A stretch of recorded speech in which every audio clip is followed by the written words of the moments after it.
ഹേ babes, welcome back. നമ്മുടെ second channel ഉണ്ടല്ലോ, അത് നവംബറിൽ ശരിയാവുന്നായിരുന്നു ഞാൻ വിചാരിച്ചുകൊണ്ടിരുന്നത്. പക്ഷെ അത് ശരിയാവുന്ന ലക്ഷണം ഒന്നും തന്നെ കാണാനില്ല. ഒരു 1% ചാൻസ് ഒക്കെ ഉണ്ടെങ്കിൽ ഉണ്ട്. അതിലൊന്നും വലിയ പ്രതീക്ഷ വെച്ചിട്ട് കാര്യമില്ല. അതുകൊണ്ട് തന്നെ ആ ഒരു ചാനലിൽ ഉണ്ടായിരുന്ന വീഡിയോസ് ഞാൻ ഈ ചാനലിലേക്ക് ഇടും. പഴയ വീഡിയോസ് നിങ്ങൾ മൈൻഡ് ആക്കണമെന്നില്ല. കാണാൻ താല്പര്യമില്ലെങ്കിൽ തീരെ കാണണ്ട. ഓക്കെ, അപ്പൊ പുതിയ വീഡിയോസ് കണ്ടാൽ മതി. ശരി, ഇനി പ്രത്യേകിച്ച് കാര്യങ്ങളൊന്നും പറയാനില്ല. സോ നമുക്ക് നേരെ തുലിങ്ത്തിന്റെ സെക്കൻഡ് എപ്പിസോഡിലേക്ക് കിടക്കാം. എപ്പിസോഡിന്റെ തുടക്കത്തില് നമ്മുടെ മോക്ക് ഡേന്റെ വീട്ടിലേക്ക് വരുന്നുണ്ട്. അമ്മ അവനെ അകത്തുകൊണ്ട് പോയിട്ട് കാര്യങ്ങളൊക്കെ പറഞ്ഞു കൊടുക്കുന്നു. ഇന്ന സൈഡിലാണ് ഡേന്റെ റൂം, നൈറ്റിന്റെ റൂം, അമ്മേന്റെ റൂം, അങ്ങനെയൊക്കെയുള്ള കാര്യങ്ങള് അങ്ങനെ സംസാരിച്ചു വരുന്ന സമയത്ത് ഡേന്റെ അച്ഛൻ എവിടെയെന്ന് മോക്ക് ചോദിക്കുന്നുണ്ട്. ഞങ്ങള് 3 മാത്രമാണ് ഇവിടെ താമസിക്കുന്നതെന്നാണ് അതിനമ്മ ആൻസർ കൊടുക്കുന്നത്. അച്ഛനെ കുറിച്ച് പ്രത്യേകിച്ചൊന്നും പറയുന്നില്ല. അത് കഴിഞ്ഞിട്ട് ഇവനെ ഒപ്പിടാൻ വേണ്ടിയിട്ടുള്ള എഗ്രിമെന്റ് അമ്മ കൊടുക്കുന്നുണ്ട്. അതിൽ എഴുതിയിരിക്കുന്ന സാലറി കണ്ടിട്ട് ഇവന്റെ കിളി അങ്ങ് പോകുന്നുണ്ട്. ഇത് ശരിക്കും ഉള്ളത് തന്നെയാണോ എന്ന് ചോദിക്കുന്നുണ്ട്. അത്രയ്ക്കൊരു ഹ്യൂജ് എമൗണ്ട് ആണ് അതിൽ എഴുതിയിട്ടുള്ളത്. അത് കഴിഞ്ഞിട്ട് അവൻ എന്തൊക്കെയാണ് ചെയ്യേണ്ടത് എന്ന് അമ്മ പറഞ്ഞു കൊടുക്കുന്നുണ്ട്. ഡേക്ക് ഫുഡ് ഉണ്ടാക്കി കൊടുക്കണം. അതൊക്കെ എനിക്ക് സിമ്പിൾ ആണ്. ഡ്രിങ്കിങ് പാർട്ടി ഒക്കെ ഉള്ള സമയത്ത് ഞാനാണ് ഫുഡ് ഉണ്ടാക്കാറുള്ളത് എന്ന് മോക്ക് പറയുമ്പം അമ്മ പറയുന്നുണ്ട്, ഞാൻ ഉണ്ടാക്കുന്ന ഫുഡ് മാത്രമേ അവൻ കഴിക്കുള്ളൂ എന്ന്. അവൻ വളരെ പിക്കിയാണ്, അതുകൊണ്ട് കുറച്ച് കഷ്ടപ്പാടുണ്ടാവുന്നു. ഇടയ്ക്ക് പറ്റുന്ന പോലെ ഒന്ന് പുറത്തേക്ക് കൊണ്ടുപോകണമെന്ന് പറയുന്ന സമയത്ത് അതൊക്കെ സിമ്പിളായിട്ട് ചെയ്യാന്നാണ് നമ്മുടെ മോക്ക് പറയുന്നത്. ഇതും കേട്ടോണ്ടാണ് നൈറ്റ് വരുന്നത്. ആദ്യം അവൻ ആ റൂമിൽ നിന്ന് പുറത്തിറക്കാൻ നോക്കുന്ന് പറയാണ്. ഡേ തനിയെ മേലേന്ന് താഴേക്ക് വരുന്ന സമയത്ത് അവൻ തെന്നി ഒന്ന് വീണായിരുന്നു. അതിന്റെ ഭാഗമായിട്ട് കാലും നന്നായിട്ട് മുറിവ് പറ്റിയായിരുന്നു. അതിനുശേഷം ഡേ അങ്ങനെ റൂമിൽ നിന്ന് പുറത്തിറങ്ങാറില്ല. നൈറ്റ് മോക്കിന്റെ അടുത്ത് ഫുഡ് ഉണ്ടാക്കാൻ അറിയോന്ന് ചോദിക്കുന്നുണ്ട്. അറിയാന്ന് പറയുമ്പം ഒരെണ്ണം ഉണ്ടാക്കാൻ പറയുന്നു. അങ്ങനെ മോക്ക് ഉണ്ടാക്കി കൊടുക്കുന്നുണ്ട്. അമ്മ ഡേക്ക് വേണ്ടി കൊടുത്തു വിട്ട ഫുഡും കൊണ്ട് മോക്ക് പോകുന്ന സമയത്ത് നൈറ്റ് അമ്മേന്റെ അടുത്ത് പറയുന്നുണ്ട്, പേടിക്കൊന്നും വേണ്ട, ഇത് വലിയ കുഴപ്പമൊന്നുമില്ലാണ്ട് പോയിക്കോളൂന്ന്. ഡേന്റെ അമ്മ വളരെ ഫേമസ് ആയിട്ടുള്ള ഒരു കുക്കാണ്. ആള് അധികം ഒന്നും വീട്ടിലുണ്ടാവത്തില്ല. അങ്ങനെ ഇപ്പോഴും അവിടുന്ന് പോവാണ്. അപ്പോഴാണ് മോക്ക് ഉണ്ടാക്കി കൊടുത്തിരുന്ന ചായ നൈറ്റ് കുടിക്കുന്നത്. നോക്കുമ്പം വായി വെക്കാൻ കൊള്ളത്തില്ല, അത്രയ്ക്ക് മോശം. ഇവൻ എങ്ങനെയാണോ എന്തോ ഡേക്ക് ഫുഡ് ഉണ്ടാക്കി കൊടുക്കുന്നത്. മോക്ക് ഡേന്റെ റൂമിൽ പോകുമ്പം അവൻ അവിടെ കിടന്ന് ഉറങ്ങുകയാണ്. മോക്ക് റൂമൊക്കെ നന്നായിട്ടൊന്ന് ചുറ്റി കാണുന്നുണ്ട്. കുറെ നേരം അങ്ങനെ കണ്ടു കഴിഞ്ഞതിന് ശേഷം പൂജയെ വിളിച്ച് സംസാരിക്കുകയാണ്. ആ ഒരു സാലറിന്റെ കാര്യമൊക്കെയാണ് പറയുന്നത്. ഈ സമയത്താണ് ഡേ എണീറ്റിട്ട് എന്റെ റൂമിൽ ആരാന്നും പറഞ്ഞ് ചോദിച്ച് ഒച്ചയെടുക്കുന്നേക്കുന്നേ. ഡേന്റെ അടുത്ത് പോയിട്ട് മോക്കാണെന്ന് പറയുന്നുണ്ട്. ആ സമയത്ത് ഡേ ആണെങ്കിൽ നിന്റെ വീട്ടിൽ സിഗരറ്റിന്റെ സ്മെല്ല് വരുന്നു എന്ന് പറയാണ്. ഡേ നോക്കുമ്പോ അവന്റെ സാധനങ്ങളൊന്നും അവിടെ കാണാനില്ല. അതുകൊണ്ടാണ് ആരാ റൂമിലേക്ക് വന്നേന്ന് ചോദിച്ചത്. മോക്ക് നൈസായിട്ടൊന്ന് ക്ലീൻ ചെയ്തിട്ടുണ്ടായിരുന്നു. ഫോണിന്റെ ചാർജർ എവിടെയെന്ന് ചോദിക്കുമ്പം അവൻ തപ്പിയിട്ട് എടുത്തു കൊടുക്കുന്നത് ടാബിന്റെ ചാർജർ. ഇപ്പൊ കണ്ടുപിടിച്ചിരാന്ന് പറഞ്ഞ് പിന്നെയും തപ്പിക്കൊണ്ടിരിക്കുകയാണ്. ഡേ ആണെങ്കിൽ മോക്കിന്റെ അടുത്ത് റൂമിൽ നിന്ന് പൊക്കോളാൻ പറയാണ്. അവനെ നിർബന്ധിച്ചാണ് പറഞ്ഞു വിടുന്നത്. ഞാൻ നിന്നെ ഹെൽപ്പ് ചെയ്യാൻ ശ്രമിച്ചെന്നൊക്കെ മോക്ക് പറയുന്നുണ്ടെങ്കിലും പോന്ന് പറഞ്ഞുകൊണ്ടിരിക്കുകയാണ്. ഇനി ഈ റൂമിലേക്ക് വരരുതെന്നും പറയുന്നുണ്ട്. മൂക്ക് പോയി കഴിഞ്ഞതിന് ശേഷവും മര്യാദയ്ക്ക് പോന്ന് പറഞ്ഞുകൊണ്ടിരിക്കുകയാണ്. അങ്ങനെ നൈറ്റ് പൂജേന്റെ അടുത്ത് പോയിട്ട് നടന്ന കാര്യങ്ങളൊക്കെ പറഞ്ഞ് പൊലമ്പിക്കൊണ്ടിരിക്കുകയാണ്. ഇവനെന്ത് സില്ലിയാണെന്നും പറഞ്ഞുകൊണ്ട്. അതെ, വളരെ സില്ലിയാണെന്ന് അവള്. പക്ഷെ അവള് പറയുന്നത് ഡേനെയല്ല, മോക്കിനെയാണ്.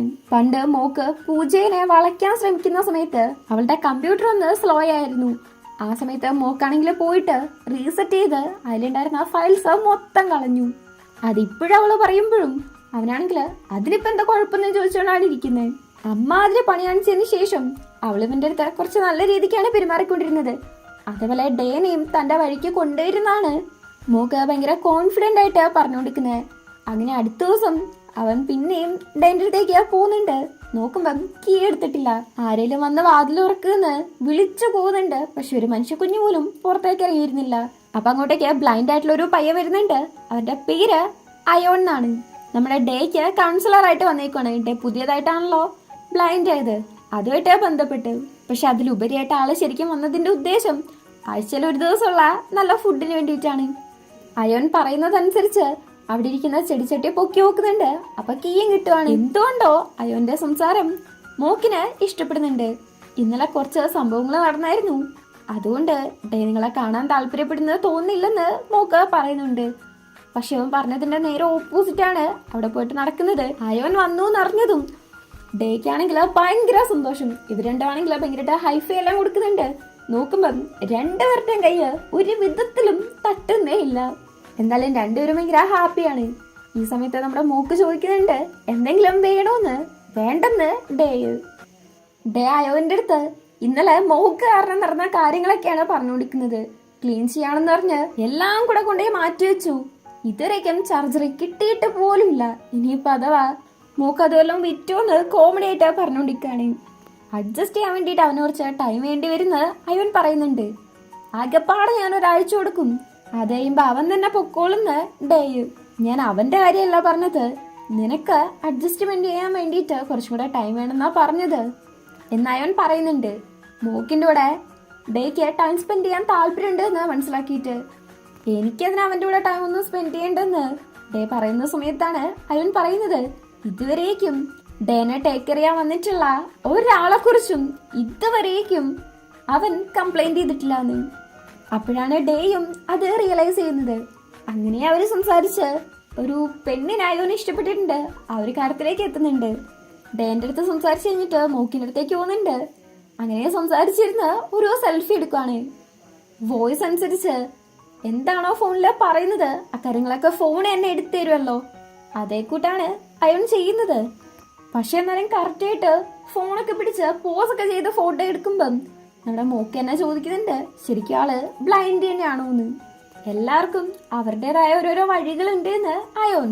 എന്റെ ബോസ് നിങ്ങളെപ്പോലെ ആയിരുന്നെങ്കിൽ എന്റെ ആവശ്യം പോലും ഇല്ലായിരുന്നു എന്ന് മോക്ക് പറയാണ്. അവനൊരു നാഷണൽ അത്ലറ്റ് ആയിരുന്നു, വളരെ കോൺഫിഡന്റ് ആയിരുന്നു. ഈ ഒരു കണ്ടീഷനിലേക്ക് ഇപ്പോഴാണ് എത്തിയത്. ഓരോരുത്തർക്ക് അതിൻ്റെതായ ഓരോരോ ബുദ്ധിമുട്ടുകൾ ഉണ്ടാവുമെന്ന് അയൻ പറയുന്ന സമയത്ത് അതിന് ഡേനെ ഇപ്പൊ നോക്കാൻ വേണ്ടിയിട്ട് ഞാനില്ലേ, പിന്നെ എന്തിനാ പേടിക്കുന്നേന്നുള്ള രീതിക്ക് മോക്ക് പറയുന്നുണ്ട്. അവൻ വീഴോ അല്ലെങ്കിൽ അങ്ങനെ എന്തെങ്കിലുമുള്ള പേടിയല്ല ഡേക്കുള്ളത്, ബാക്കിയുള്ളവർ അവനെ എങ്ങനെ നോക്കും എന്നതാണെന്ന് അയൻ പറയുന്നുണ്ട്. അതിലിപ്പോ എന്താ ഇത്ര എംബാറസ്ഡ് ആയിട്ട് ഫീൽ ചെയ്യാനുള്ളത് എന്ന് മോക്കിനെ മനസ്സിലാവുന്നില്ല. എന്നത് ചോദിക്കുമ്പം നിനക്കങ്ങനെ ഒരു അവസ്ഥ വരുന്നവരെയും അത് തന്നെ കൊണ്ട് കറക്റ്റായിട്ട് അങ്ങനെ മനസ്സിലാക്കാൻ പറ്റത്തില്ലെന്നാണ് അയൻ പറയുന്നത്. നന്നായിട്ട് എന്തോ കുത്തിയിരുന്ന് ആലോചിക്കുന്നുണ്ട്. അവനും അങ്ങനെ ഒരു സിറ്റുവേഷൻ വന്നിട്ടുണ്ടല്ലോ, ബാക്കിയുള്ളവരൊരു മാതിരി നോക്കുന്ന ആ ഒരു സിറ്റുവേഷൻ. അവന് ജോലി പോലും കിട്ടിയിട്ടില്ലായിരുന്നല്ലോ. ഈ ഒരു കാര്യം ആലോചിച്ചിട്ട് എന്തുകൊണ്ടാണ് ഡേ മോക്കിനെ സെലക്ട് ചെയ്തേന്ന് ചോദിക്കുന്നുണ്ട്.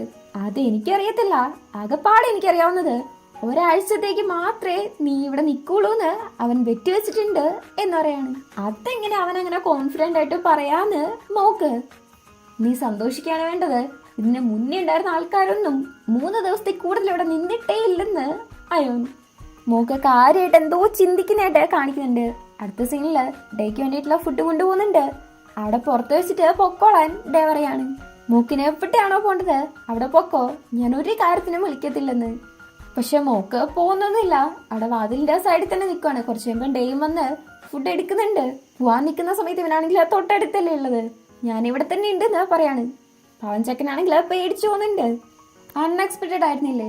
പക്ഷെ പ്രത്യേകിച്ച് മോക്കിന്റെ അടുത്തൊന്നും പറയുന്നൊന്നുമില്ല. ഫുഡ് എടുത്ത് നേരെ അകത്തേക്കുവാണ്. ഡേ ആണെങ്കിൽ പ്രത്യേകിച്ച് എന്തോ തലയില് ഉറപ്പിച്ച് വെച്ച കണക്കാണ് അവിടെ ഇരുന്ന് ചിരിക്കുന്നത്. ഡേ റൂമിലിരുന്ന് പാട്ടൊക്കെ കേട്ട് മരുന്നൊഴിക്കാൻ വേണ്ടിയിട്ട് കുപ്പിയെടുത്ത് ഒഴിക്കുന്ന സമയത്ത് അത് താഴേക്ക് വീഴാണ്. കുറച്ചേരം തപ്പുന്നുണ്ട്, കിട്ടാത്തോണ്ട് മോക്കിനെ റൂമിന്റെ അകത്തേക്ക് വരുമെന്ന് ചോദിച്ച് വിളിക്കാണ്. ഈ സമയത്ത് മോക്ക് സിഗരറ്റ് എടുക്കുകയായിരുന്നു. ഡേ കഴിഞ്ഞ ദിവസം സിഗരറ്റ് സ്മെല് ചെയ്യുന്നുണ്ടെന്ന് പറഞ്ഞായിരുന്നല്ലോ, അതുകൊണ്ട് ഡ്രസ് ഒന്ന് സ്മെല് ചെയ്ത് നോക്കുന്നുണ്ട്. നോക്കുമ്പം സിഗരറ്റിന്റെ മണം ഉള്ളത് കൊണ്ട് തന്നെ ടീഷർട്ട് അഴിച്ചിട്ടാണ് ഡേന്റെ അടുത്തേക്ക് പോകുന്നത്. മരുന്ന് താഴെ വീണു തപ്പുന്ന് ഡേ പറയുന്നുണ്ട്. എങ്ങനെയാണ് മരുന്ന് ഉണ്ടാവാന്നൊന്നും നമ്മുടെ ചെക്കൻ അറിയത്തില്ല, അതൊക്കെ ചോദിച്ചിട്ട് തപ്പുന്നുണ്ട്. അങ്ങനെ രണ്ടുപേരും തപ്പിയിട്ട് കിട്ടുന്നത് മോക്കിനാണ്. കണ്ണിലേക്ക് ഒഴിച്ചരാന്ന് മോക്ക് പറയുന്നുണ്ടെങ്കിലും അതിനെ താന്നും പറഞ്ഞ് ചെക്കൻ മേടിക്കാൻ നോക്കുമ്പം കറക്റ്റായിട്ട് പിടിക്കുന്നത് മോക്കിന്റെ ചെസ്റ്റിലേക്കാണ്. ആദ്യം അവനെ മനസ്സിലാവുന്നില്ല എന്തോ സംഭവം. പിന്നെയും പിന്നെയും പിടിച്ചു നോക്കുമ്പോഴാണ് മോക്ക് ഷർട്ട് ഇട്ടിട്ടില്ലെന്ന് മനസ്സിലാവുന്നത്. ആ ഒരു സിഗരറ്റിന്റെ കാര്യം പറയുമ്പം മനസ്സിലാവുന്നുണ്ട്, എന്നാലും ജസ്റ്റ് എന്തോ ഒരു ഫീൽ ആയെന്ന് തോന്നുന്നു. അങ്ങനെ ഡേ കണ്ണിലേക്ക് മരുന്നൊഴിച്ചിട്ട് അവൻ വളർത്തുന്ന ഒരു ഗോൾഡൻ ഫിഷ് ഉണ്ട്, അതിനെ നോക്കുവാണ്. ഈ ഒരു മരുന്നൊഴിച്ച് കുറച്ചു നേരത്തേക്ക് അവന് ഒരു അത്യാവശ്യം ഒരു 80% ക്ലിയർ ആയിട്ട് കാണാൻ പറ്റും. ഡേ അങ്ങനെ ഭയങ്കര ഹാപ്പി ആയിട്ട് ആ മീനിന്റെ അടുത്ത് സംസാരിച്ച് അതിനിങ്ങനെ ഭയങ്കര കാര്യമായിട്ട് നോക്കിയിരിക്കുന്ന കണ്ടിട്ട് ആ മീനിനെ ഡേന്റെ അടുത്തേക്ക് പെട്ടെന്ന് നീന്തെന്ന് പറഞ്ഞൊക്കെ വിടുന്നുണ്ട്. ഇത് ഈ കുട്ടി ടാങ്കിൽ ഇങ്ങനെ ഒറ്റയ്ക്ക് കേൾക്കുമ്പം ലോൺലി ആയിട്ട് ഫീൽ ചെയ്യത്തില്ലേന്ന് മോക്ക് പറയുന്നുണ്ട്. അതിന് ഷോർട്ട് മെമ്മറിയാണ്, ഇതൊന്നും അതിന് ഓർമ്മ തന്നെ ഉണ്ടാവത്തില്ല, അതുകൊണ്ട് ലോൺലി ആയിട്ടൊന്നും ഫീൽ ചെയ്യത്തില്ലെന്ന് ഡേയും. അടുത്ത ദിവസം നമ്മുടെ മോക്ക് അടുക്കളയിൽ നിന്നിട്ട് എന്തോ കാര്യമായിട്ട് ആലോചിച്ച് എന്തോ തീരുമാനിച്ചുറപ്പിച്ച കണക്ക് ഒന്ന് ചിരിക്കുന്നുണ്ട്. നേരെ പോയിട്ട് നമ്മുടെ ഡേനെ വിളിച്ച് കർട്ടൻസ് ഒക്കെ മാറ്റിയിരുന്ന സമയത്ത് എന്തിനാ നീ ഇപ്പൊ അത് മാറ്റിയെന്ന് ചോദിച്ച് നമ്മുടെ ചെക്കനെ എണീക്കുന്നുണ്ട്. അപ്പൊ എണീക്ക്, ഇന്ന് നല്ല കാലാവസ്ഥയാണ്, താഴ്പ്പ് വരുന്ന ഫുഡ് കഴിക്കാന്ന് പറഞ്ഞോണ്ട് മോക്ക് ഡേനെ എണീപ്പിക്കാൻ നോക്കാണ്.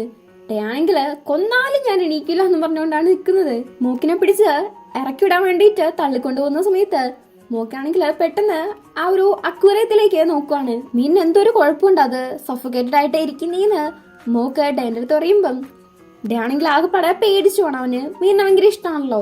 ആദ്യം അത് ആ ഒരു വെള്ളം മാറ്റി അതിനെ ഒന്ന് ഹെൽപ്പ് ചെയ്യാൻ പറയാണ്. അത് വല്ലതും ചത്തിട്ടുണ്ടെങ്കിൽ മോക്കിന്റെ ജോലി പോകുന്നു. മോക്കാണെങ്കിൽ അത് കഴുകി വൃത്തിയാക്കാൻ വേണ്ടിയിട്ട് ഡേയും കൂടെ വരുവാണെങ്കിൽ ചെയ്യാന്ന് പറയാണ്. ഡേ അല്ലേ ആ പെറ്റിന്റെ ഓണർ, അപ്പൊ പിന്നെ വന്ന് ഹെൽപ്പ് ചെയ്യണമെന്ന്. റൂമിൽ നിന്ന് പുറത്തിറങ്ങൂലും ചെയ്യാത്ത ആളെ പുറത്തേക്ക് മോക്ക് കൊണ്ടുവരുന്നുണ്ട്. രണ്ടുപേരും സംസാരിക്കുന്നുണ്ട്. എപ്പോഴത്തെ പോലെ തന്നെ ഏകദേശം വഴക്കുണ്ടാക്കുന്ന കണക്ക് തന്നെയാണ് സംസാരിക്കുന്നത്.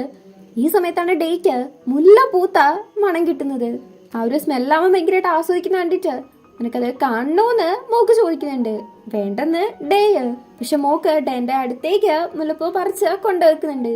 അവന് ഭയങ്കര ഹാപ്പി ആയിട്ട് അത് നോക്കുന്നു. ഒരു വിരലകലത്തില് നമ്മുടെ ഡേക്ക് ഈ പ്ലാസ്റ്റിക് കവറിലൊക്കെ നമ്മൾ നോക്കിയിട്ടുണ്ടെങ്കിൽ എങ്ങനെ ഉണ്ടാവും, അതേപോലെ ബ്ലറായിട്ട് കാണാൻ പറ്റും. ഇത് ചോദിച്ച് മനസ്സിലാക്കിയിട്ട് നമ്മുടെ ചെക്കനാണെങ്കിൽ അത്രയും അകലത്തില് വന്ന് നിൽക്കുവാണ്. അപ്പൊ ഡേക്ക് മോക്കിനെ കാണാൻ പറ്റുന്നുണ്ട് ഒരുവിധം ബ്ലറായിട്ട്. എന്തോ നീ കാണിക്കുന്നേന്ന് ഡേ. നിനക്ക് എന്നെ കാണണമെന്നില്ലേന്ന് മോക്ക്. ഇല്ലെന്ന് ഡേ. പെട്ടെന്ന് തീർക്ക്, റൂമിലേക്ക് പോയിട്ട് എനിക്ക് ഫുഡ് കഴിക്കണമെന്ന് ഡേ. റൂമിൽ പോയിട്ട് ഫുഡ് കഴിക്കാനൊന്നും പറ്റത്തില്ല, അവിടെ മൊത്തം വെള്ളമാണ്. ഇന്ന് നമുക്ക് ഫുഡ് കഴിക്കുന്ന സ്ഥലം മാറ്റി പിടിക്കണമെന്ന് മോക്ക് പറയുന്നുണ്ട്. മോക്ക് എന്താണോ വിചാരിച്ചത് അത് നടത്തിയിട്ടുണ്ട്. ഡേക്ക് ഫുഡൊക്കെ എടുത്ത് കൊടുക്കുന്നുണ്ട്. ഡേ ആണെങ്കിൽ ഭയങ്കര കാര്യമായിട്ട് അതിങ്ങനെ കഴിച്ചുകൊണ്ടിരിക്കുന്നത്. മോക്കാണെങ്കിൽ അതിലും വലിയ കാര്യമായിട്ട് നോക്കിക്കൊണ്ടിരിക്കാണ്. എന്തിനാ ഇങ്ങനെ നോക്കിക്കൊണ്ടിരിക്കുന്നേന്ന് ഡേ ചോദിക്കുന്നുണ്ട്. ഈ കുറെ നേരമായിട്ട് ഇപ്പൊ നമ്മളെ ഒരാള് നോക്കുന്നത് നമുക്ക് കാണാൻ പറ്റില്ലെങ്കിലും ഫീൽ ചെയ്യാൻ പറ്റുമല്ലോ. അതും പോരാണ്ട് നമ്മുടെ മോക്കിന്റെ സ്വഭാവം അനുസരിച്ച് വളവളാന്ന് സംസാരിച്ചുകൊണ്ടിരിക്കുന്ന ആളാണ്. ഇപ്പൊ ഭയങ്കര സൈലന്റ് ആയിട്ടിരിക്കുന്ന കാണുമ്പോഴേ മനസ്സിലാക്കാൻ പറ്റുമല്ലോ.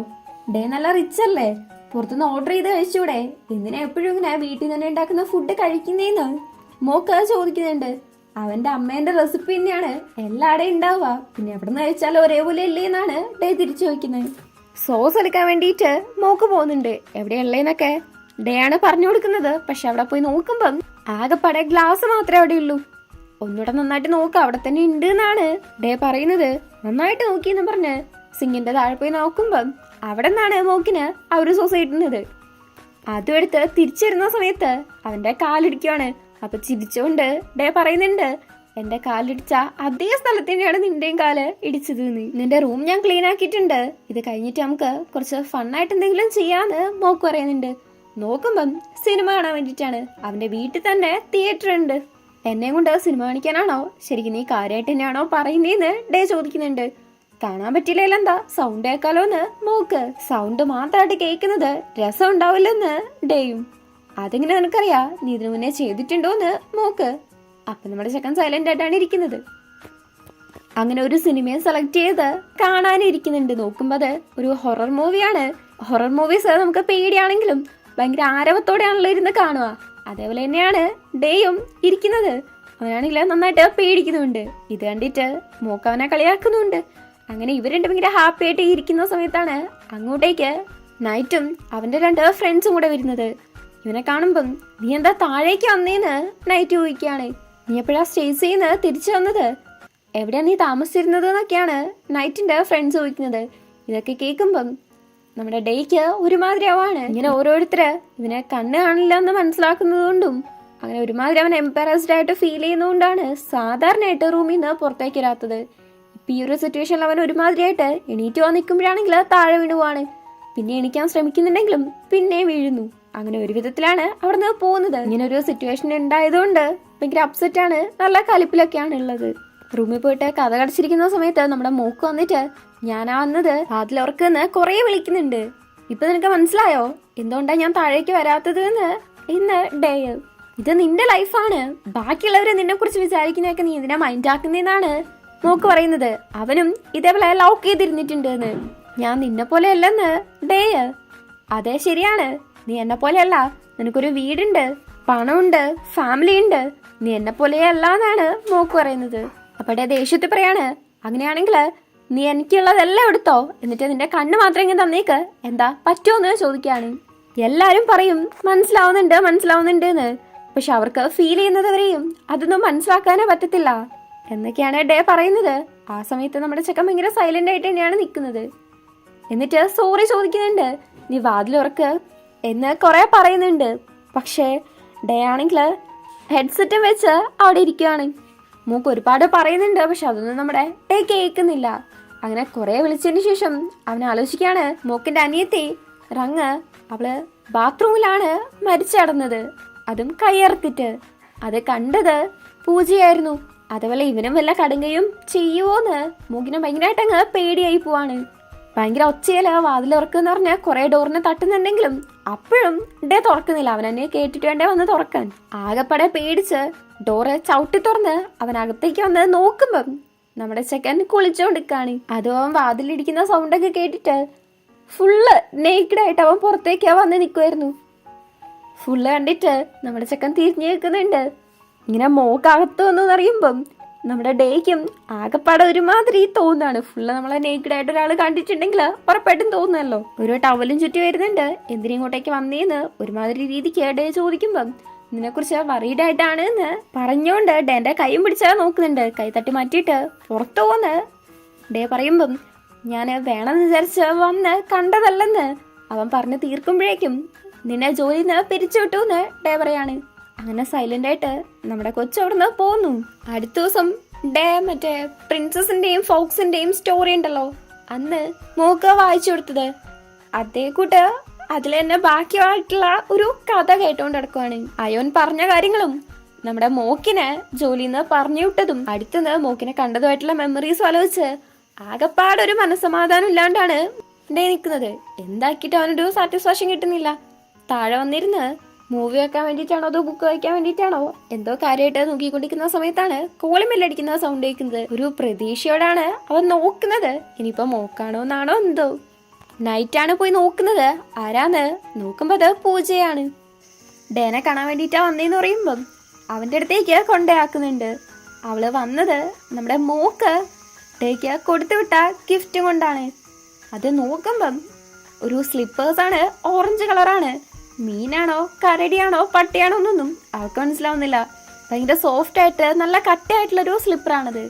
എന്തിനാണ് മോക്കത് മേടിച്ചു കൊടുത്തതെന്ന് വെച്ചിട്ടുണ്ടെങ്കിൽ ഡേ അവന്റെ കാല് അവിടെ ഒരു സ്ഥലത്ത് ഇടിച്ചത് കൊണ്ടാണ് പിന്നെ റൂമിൽ നിന്ന് പുറത്തേക്ക് അങ്ങനെ ഇറങ്ങി വരാത്തേന്ന് അവന്റെ അമ്മ പറഞ്ഞിട്ടുണ്ടായിരുന്നല്ലോ മോക്കിന്റെ അടുത്ത്. അതുപോലെ തന്നെ അവന്റെ കാലിടിച്ചിട്ട് ഉളുക്ക് പോലെ ഉണ്ടായിരുന്നത് മോക്കും ഡേയും ആദ്യം കണ്ട ദിവസം മോക്ക് കണ്ടിട്ടുണ്ടായിരുന്നു. അതേപോലെ തന്നെ കഴിഞ്ഞ ദിവസം മോക്കിന്റെ കാലും അവിടെ ഇടിച്ചായിരുന്നല്ലോ. അപ്പൊ അഥവാ കാലിടിച്ചിട്ടുണ്ടെങ്കിലും ഡേക്ക് ഒന്നും പറ്റാതിരിക്കാൻ വേണ്ടിയിട്ടാണ് ഈ ഒരു സ്ലിപ്പേഴ്സ് മേടിച്ചു കൊടുത്തത്. അങ്ങനെ ഇതും കൊടുത്ത് അവള് പോവാൻ നിൽക്കുന്ന സമയത്ത് എന്നെ മൂക്കിന്റെ അടുത്തേക്ക് ഒന്ന് കൊണ്ടുപോവാന്ന് ഡേ ചോദിക്കുന്നുണ്ട്. മാർക്കറ്റിലേക്ക് കൊണ്ടുവന്ന് മൂക്കിന്റെ നേരെ മുന്നില് ഡേനെ നിർത്തുന്നുണ്ട്.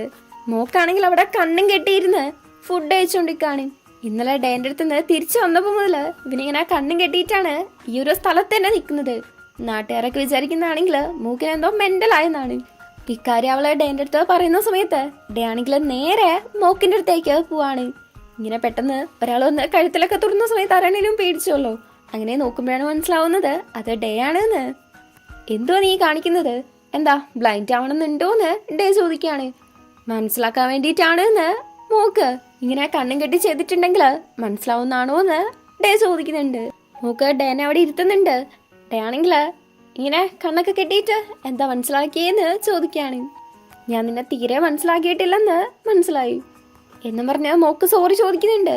അവനിങ്ങനെ കണ്ണും കെട്ടി നിൽക്കുന്ന സമയത്ത് അവനെ ബാക്കിയുള്ളവർ എങ്ങനെയാണ് നോക്കുന്നത് എന്നുള്ളത് വളരെ പേടിപ്പെടുത്തുന്ന കാര്യമാണ്. അല്ല അങ്ങനെയല്ല, അവരെ നമ്മളെ നോക്കുന്നത് നമുക്ക് കാണാൻ പറ്റത്തില്ല. അതുകൊണ്ട് അതല്ല പേടിപ്പെടുത്തുന്നത്, അവരെങ്ങനെയാണ് നമ്മളെ കുറിച്ച് ചിന്തിക്കുന്നത് എന്നുള്ളതാണ് പ്രശ്നം എന്ന് മോക്ക് പറയുന്നുണ്ട്. ഇന്നലെ നൈറ്റ് മുതൽ അവൻ ഇവിടെ തന്നെയാണല്ലോ ഉള്ളത്. ഇവനിങ്ങനെ കണ്ണും കെട്ടി നടക്കുന്ന സമയത്ത് അവനെ ക്രോസ് ചെയ്തു പോകുന്ന ആൾക്കാരൊക്കെ ഒരുമാതിരിയാണ് അവനെ നോക്കുന്നത്. കുറെ പേരെ ഇടിക്കുന്നുണ്ട്, അറിയാതെ പോയിട്ട് പച്ചക്കറി തട്ടി വീഴുന്നുണ്ട്. ആൾക്കാരൊക്കെ ആണെങ്കിൽ ഇവനെ കുറിച്ച് എന്തൊക്കെയോ കുശൂഷിക്കുന്നുണ്ടായിരുന്നു. അങ്ങനെ കുറെ കാര്യങ്ങൾ എക്സ്പീരിയൻസ് ചെയ്തപ്പോഴാണ് ഇന്നലെ ഡേന്റെ അടുത്ത് മോക്ക് പറഞ്ഞത് വളരെ കൂടിപ്പോയി എന്ന് മനസ്സിലാവുന്നത്. അതേപോലെ ഡേനെ തീരെ മനസ്സിലാക്കിയിട്ടില്ലെന്നും അങ്ങനെ വളരെ മോശമായിട്ട് പറഞ്ഞതിന് സോറിയും ചോദിക്കുന്നുണ്ട്. ഇന്നലെ മോക്ക് ഡേനെ ഫുള്ള് നേക്ഡ് ആയിട്ടാണല്ലോ കണ്ടത്, അതേപോലെ നീ ഫുള്ളായിട്ട് നേക്ഡ് ആയിട്ട് ബാക്കിയുള്ളവർ നിന്നെ കാണുവാണെങ്കിൽ ഞാൻ ക്ഷമിക്കാന്ന് ഡേ പറയുമ്പം കാര്യമായിട്ടാണോന്ന് മോക്ക് ചിരിച്ചുകൊണ്ട് ചോദിക്കുന്നുണ്ട്. ചോദിക്കാൻ മാത്രമല്ല എണീറ്റ് പോവുകയും കൂടെ ചെയ്യാണ്. ഡേ ആണ് അവളെ പിടിച്ചിരുത്തുന്നത്. ഇവനങ്ങനെ നേക്കഡായിട്ട് കണ്ടിട്ട് ബാക്കിയുള്ളവരുടെ കണ്ണിന് എന്തെങ്കിലും പറ്റിയാലോ എന്നും പറഞ്ഞ് ജസ്റ്റ് എന്നെ വീട്ടിൽ കൊണ്ടുവിട്ടാ മതിന്ന് ഡേ. വീട്ടിൽ കൊണ്ടുവിടാനോ? അതെ, നീ എന്റെ കെയർ ടേക്കർ അല്ലേ, അപ്പൊ നീ വേണോ അത് ചെയ്യാൻ, അതോ ഞാൻ സ്വന്തമായിട്ട് ബൈക്ക് ഓടിച്ചു പോണോന്ന് ഡേ ചോദിക്കാണ്. അതായത് തിരിച്ചു വരാൻ പറയാതെ പറയുന്നു. അങ്ങനെ രണ്ടുപേരും കൂടെ ബൈക്കില് പോകുന്നുണ്ട്. ഡേ ഭയങ്കര ഹാപ്പി ആയിട്ട് സെൽഫി ഒക്കെ എടുക്കുന്ന സമയത്ത് ഡേ അങ്ങനെ ഭയങ്കര ഹാപ്പി ആയിട്ട് ചിരിക്കുന്നത് കണ്ണാടി കൂടെ കാണുന്ന നമ്മുടെ മോക്കിന് അതിലും സന്തോഷം. എന്തോ ഒരു സാധനം മേടിക്കാനുണ്ടെന്ന് പറയുന്നുണ്ട്. അങ്ങനെ നെക്സ്റ്റ് സീനില് വീട്ടിലാണ് കാണിക്കുന്നത്. ഡേന്റെ ഗോൾഡ് ഫിഷ് ഒറ്റയ്ക്കായിരുന്നല്ലോ, അതിനെ കൂട്ടായിട്ട് വേറൊരെണ്ണത്തിനെയും കൂടെ കൊണ്ടുവരുന്നുണ്ട്. ഡേന്റെ ഗോൾഡ് ഫിഷിന്റെ പേര് ലിറ്റിൽ ഡേ എന്നാണ്. അപ്പൊ പുതിയ ഗോൾഡ് ഫിഷിനാണെങ്കിൽ ലിറ്റിൽ മോക്ക് എന്നിടാന്ന് മോക്ക്. അങ്ങനെ അക്വേറിയത്തിൽ ഒരു കപ്പിളിനെ സെറ്റാക്കി കൊടുത്തു. ഇനി ഈ കപ്പിൾ എപ്പോഴാണ് എന്തോ സെറ്റ് ആവുക. ഡേ ആണെങ്കിൽ അവന്റെ മരുന്ന് കണ്ണിലേക്ക് വെച്ച് ഭയങ്കര ഹാപ്പി ആയിട്ട് ആ രണ്ട് മീനുകളെ നോക്കുകയാണ്. അവൻ അത്യാവശ്യം നന്നായിട്ട് കാണാലോ. ഒരു മീനുള്ളപ്പോ തന്നെ ഭയങ്കര ഹാപ്പി ആയിരുന്നു, ഇപ്പൊ രണ്ട് മീനും കൂടി ഉള്ളതുകൊണ്ട് ഒടുക്കത്തെ ഹാപ്പി. ഇവൻ ഇങ്ങനെ ഭയങ്കര ഹാപ്പി ആയിട്ട് ചിരിക്കുന്ന കണ്ടിട്ട് മോക്കിനാണെങ്കിൽ അത്രയും വലിയ സന്തോഷം. ആളൊരു പ്രത്യേക രീതിക്കാണ് ഡേനെ നോക്കിയിരിക്കുന്നത്. മോക്ക് അങ്ങനെ ഡേനെ നോക്കുന്നത്. ഡേ ആണെങ്കിൽ അറിയാതെ ഒന്ന് കണ്ടുപോവാണ്. അവനും ഒരുമാതിരി ഫീൽ ആവുന്നുണ്ട്.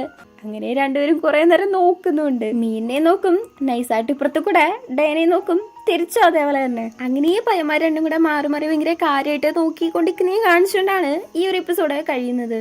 എന്തുകൊണ്ടോ എനിക്ക് മിഡിൽ മാൻസ് ലവ് അത്രയ്ക്ക് അങ്ങ് ഇഷ്ടപ്പെട്ടില്ല. അതിലെ മെയിൻ ലീഡ് ഭയങ്കര ഓവറായിട്ട് ആക്ട് ചെയ്യുന്ന പോലെയാണ് എനിക്ക് തോന്നിയത്. മേ ബി അതുകൊണ്ടായിരിക്കണം. പക്ഷെ ഇതിനോട് എനിക്കെന്തോ പ്രത്യേകിച്ച് ഒരു അറ്റാച്ച്മെന്റ് തോന്നുന്നുണ്ട്. നല്ലൊരു സ്റ്റോറിയാണ്. നിങ്ങൾക്ക് ഇതിലേതാ ഇഷ്ടപ്പെട്ടതെന്ന് പറയുവാണെങ്കിൽ കുറച്ചും കൂടെ നന്നായിരുന്നു. ജസ്റ്റ് ഒന്ന് അറിയാൻ വേണ്ടിയിട്ടാണ്.